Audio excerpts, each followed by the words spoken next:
Welcome to You Can Sit with LUXE, our new podcast where real estate meets real life. Here we will take you behind the curtains at LUXE Properties to showcase our culture, our team, and how we elevate the real estate experience and everything in between. Hello, and welcome to another episode of You Can Sit with LUXE. I am your host, Wesley Ulloa, and today I have a special guest coming to talk to everyone, Mr. Jorge Fernandez. Thank you for having me. Yes, George, known you for quite a long time now. I want to say, 10, 12 years? Yeah, just about, yeah. Yes, and for those of you who don't know, George is a leader in LUXE Properties. He runs a large team in our organization. We will get into that, but why don't you tell us a little bit about your background and how it led you to today? Oh, wow. How much time do I have? All right, so we're in 2025. I got licensed in 2010. I was going to school in Tallahassee I was an accounting and economics major, and I dropped out of school to become a realtor. My family thought I was insane. But there was something about this business when I was introduced to it that I instantly fell in love. And I knew that was the path that I had to take. So I did. I left school. Like less than a year left to get my degree, and I never went back. And what's happened is I had an opportunity to go work with a very close friend of mine and his family, the owners of Caribe Homes, and that was an opportunity I couldn't pass up. And I was fortunate enough to then have a mentor in Fernando Martinez that, sat with me literally for 10 years, like day in and day out, and gave me an opportunity to learn the business, learn how to develop land, build homes, sell homes. And I felt a strong sense of community and like a very strong sense of purpose, right? But from there, I was lacking something. It was 2012, 2013, and I was 22, 23 years old maybe. And I needed a stronger sense of community. I needed to feel like I belonged to something larger than myself, right? And then, so what happened was we ended up going to a Florida Realtors Conference, and we attended the Young Professionals Advisory Board meeting. And I realized that Miami Realtors, being one of the largest associations, didn't have a Young Professionals network. And then, so we came back to Miami, and I wrote an email to the CEO, Teresa Kinkenny, and she created a meeting for young brokers to get together, and we formed, and I'm proud to be one of the founding members of what is now the Young Professionals Network. Wow, so you technically sent an email which spearheaded and helped create this entire board on Miami Realtors. I wonder if a lot of people know that. Actually, I haven't told anybody that. Oh, well, now you guys know that. So if you are a Miami YPN member, give this guy a pat on the back. and it was such a cool opportunity too, because she brought, brokers in together and different leaders within our industry. And that's when I almost felt like I found like my path, or like it felt like home, right? And through that whole process, right? That's what I was just gonna say. Like I've met some of the closest friends that I have in my life today, right?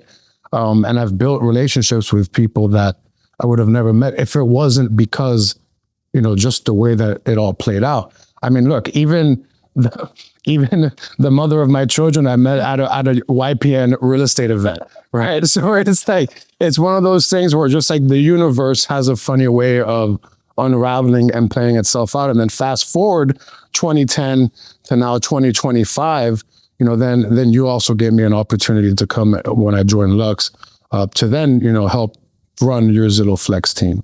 So definitely honored and very appreciative for that opportunity. Well, that's how we got here today. Funny, you said that your parents were like, losing their minds about you becoming a realtor, because my mom had a fit when I told her I was going to become a realtor as well. So I wonder how many other parents out there, when their kids come home and say, we're going to get into real estate, or I'm going to get into real estate, they probably like their heart sinks. Yeah. But then a lot of them flourish. So look, you know. 100%. And it was one of those things. And then here's something that I try to live by. Sometimes when you feel it in your gut and your intuition is telling you something, you got to go with it, and you got to take the risk, and you got to bet on yourself. Right. And man, it was 2010. I started working Homestead. My first deal was a $900 rental. Every other home or every other property was vacant. You know, it was just like foreclosure crisis. It was like, but there was a lot of opportunity in the market as well. And that's where I think, you know, starting from a place where it was a grind, right? Mm-hmm. And starting from that place, when the market swings up, you're able to capture that, and you're able to ride that wave and kind of maximize on that opportunity. But when the market also slows down, you're prepared for that because you've already weathered that storm before, right? And I think that's what a lot of agents are facing now, is like, especially the agents I got in during like the COVID years, where it was like, you know, properties are moving every single week. I think it's a harder mindset adjustment now for those agents to understand what a true traditional kind of more realistic market looks like, right? So I think, you know, having the right mindset and then having the staying power and having like that gut, you know, kind of like to grind it out, I think that's what's going to make a lasting agent in this industry. Love it. So want to go back to something you touched on, Miami Realtors. So we met through Miami Realtors leadership, which obviously opened up a lot of doors. How did being involved in that elite group of Miami Realtors shape you into the leader you are? Well, good question. Loaded question. There's a lot to unpack there. And different things, right? Number one, it made me a better agent. Being able to collaborate with other individuals, maybe from different segments or different paths, but being able to collaborate with them, being able to give back to the industry that has given me so much, and being able to kind of advocate for home ownership rights. But more importantly, and to answer your question as how it made me a better leader, I had to get comfortable feeling uncomfortable, right? And I was being stretched, if you will, like. It was like a process of growth where public speaking, I think we can talk about that. Right? We can make a whole podcast episode on public speaking and how many times I failed at it. Right. And that's okay. You know, and for me, it was like, I remember the first time, and you were there, it's like the first time I stood up to speak in front of somebody, my hands were, and I had to like grab the podium because my hands were shaking. My voice would crack. Sometimes the words wouldn't even come out. And it was like, it's like you just want to like curl into a little ball, right? But it's those opportunities and it's those experiences that have allowed me to now stand in front of 100 people and run a team meeting. Yes. Have allowed me to now go onto a Zoom with 200 people, whatever it is. And that would be my biggest advice, is that to anybody, and it doesn't even have to be real estate, but anything that you're scared to do or you're anxious about doing it, you have to just like feel the fear and do it anyway. Like even right now, coming in, it's my first time doing a podcast, right? I'm with the lights and like the really nice studio. Like, man, the butterflies were there, and we were talking about it before. But those butterflies can be used to propel you, or it can be paralyzing. Yes. So I hope I answered your question. I know you did. And funny little tidbit. George actually helped me with my public speaking because he was the president when I was the vice president of the board, and I would go to him and I would lean on him. So, you know, leaders lead other people up. So I appreciate you for that. Yes. Go ahead. No, I was just going to say, but it goes both ways. Yeah. Right. So it's like, I think, you know, if you're fortunate enough to have good friends and good leaders around you, that's what makes you a better leader, is being able to lean on each other. Because man, you know, life is hard. We don't have to make it harder on ourselves, but we can definitely help each other. Right. 100%. So All right, so now let's switch a little bit. You run a large Zillow Flex team, high performing sales team for Lux Properties with Zillow. What is it like being a Zillow partner from somebody who's been in the industry for quite some time too? Yeah, I mean, I think it's a great opportunity for us as a brokerage and agents as well. Not only to build up their pipeline, create relationships and leverage that partnership that we have to eventually build their own sphere of influence, right? And their own leads. I think it's a great opportunity. I think we've been doing extremely well. Obviously, there's always room for growth and improvement. But being a part, to answer your question, it's exactly that. It's a partnership, right? And it's a relationship like anything else. So you have expectations that are being put on us and both ways. But at the end of the day, I think we're able to service a lot more customers, close more deals, and everyone can make more money at the end of the day too. Awesome. So a little bit more about Zillow. What are your views on Zillow and the industry and how it relates to consumers? Great question. So I think that consumers already are going to Zillow website just to go browse. But more importantly, I think that platform allows for a lot of transparency. I think being able for the consumer to even find their agent on Zillow, right? Read their reviews, read their past sales, get feedback from deals that they've already closed. But it also has all of the properties that are available on the market, and it gives the consumers a choice of who to work with. And it's kind of, Zillow's done a really, really good job of bringing transparency to the market, but also trying to bring the tools and the resources to help the consumer at the end of the day find what they're looking for, right? Whether that's a realtor to help find their next home, to now even providing financing options for them, right? So I think they're part of the future. I think they are the future, that they've been here for quite some time now. But more importantly, and even for our agents on the team, I've seen this partnership, and it is just that, it's a true partnership. I've seen it change people's lives, right? Not only the consumers, but the agents, right? Like when they're working with Zillow, we have top producers that have built an entire book of business from the relationships that they've created on Zillow. Yeah, it opens up doors. It does. It opens up a lot of doors. Absolutely, yeah. All right. I mean, I look at it like a rocket ship for their business, that they could still, work their sphere, work, their other business as well. But this gives it that little boost, right? 100%. I like calling it the gravy on top of the mashed potato. The gravy on top of the mashed potatoes. Yeah, 100%. Love it. Now, you said to the future.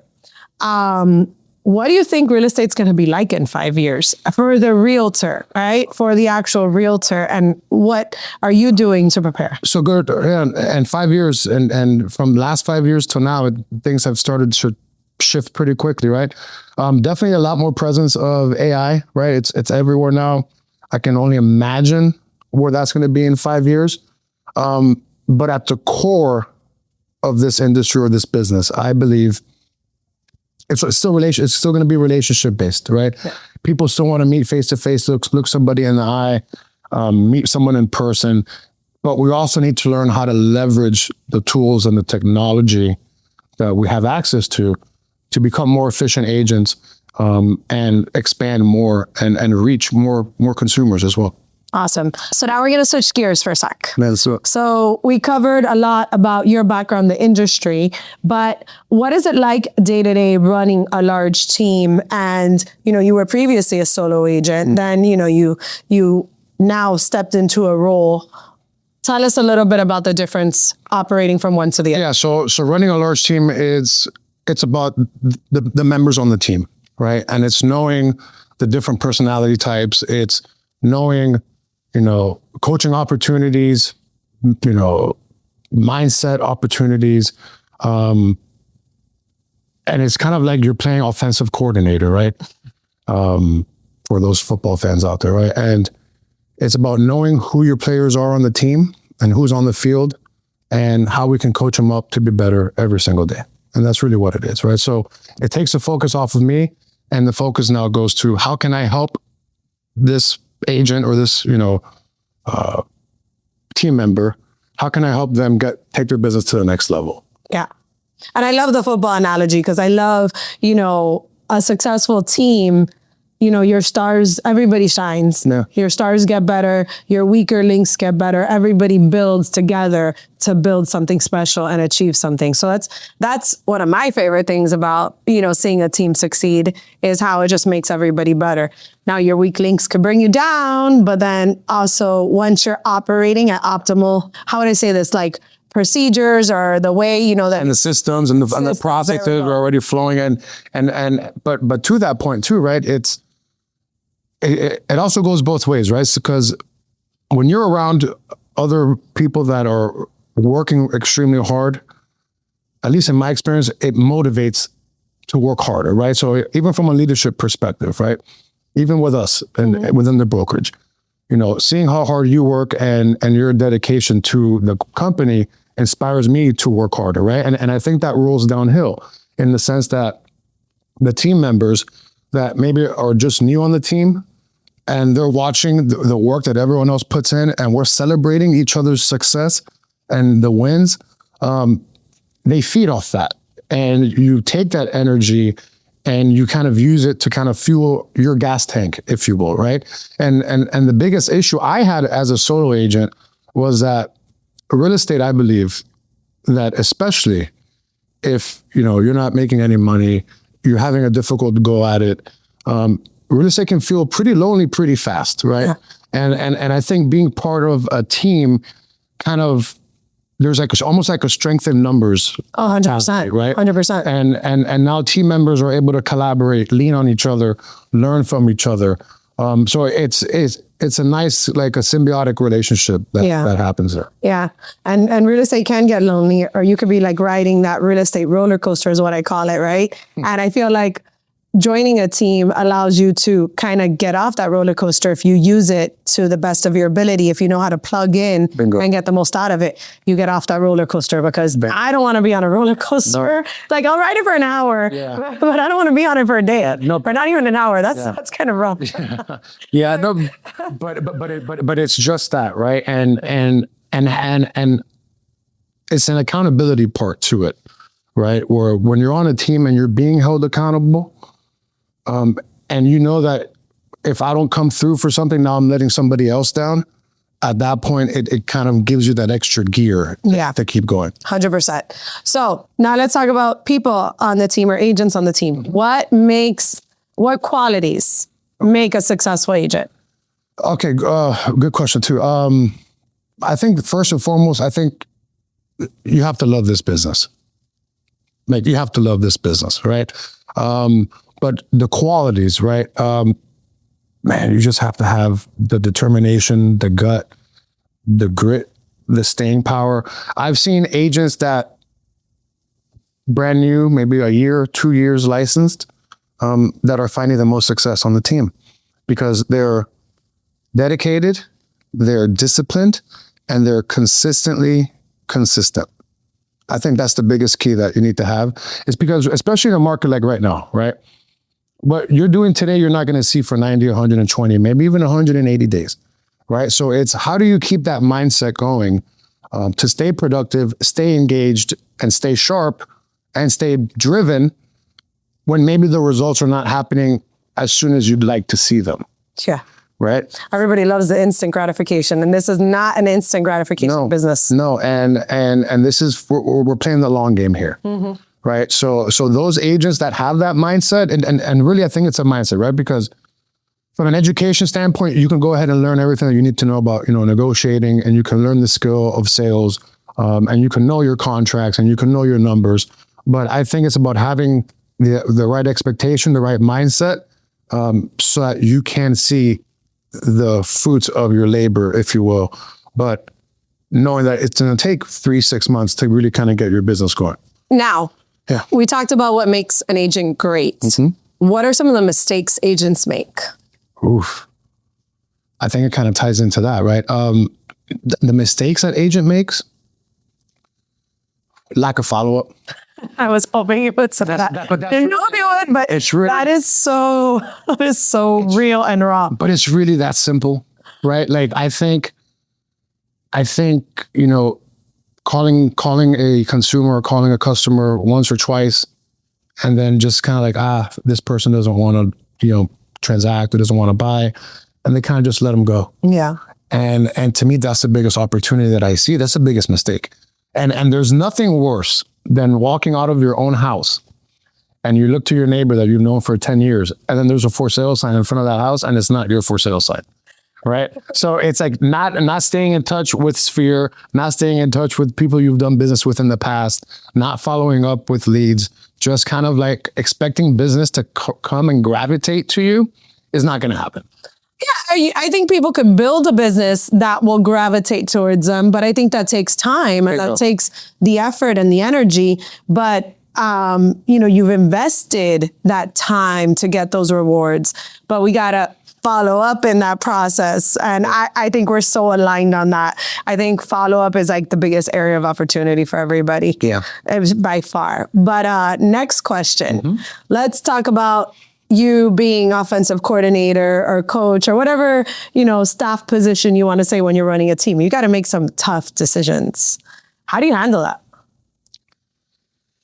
So having a good team around you, support team, other leaders within the organization. And it's not so much making the tough decision, it's the follow through and execution of it, right? And it's about, okay, you make a decision or you implement a change in your process or your system, but now we have to let it play out and let's see what the results are from that.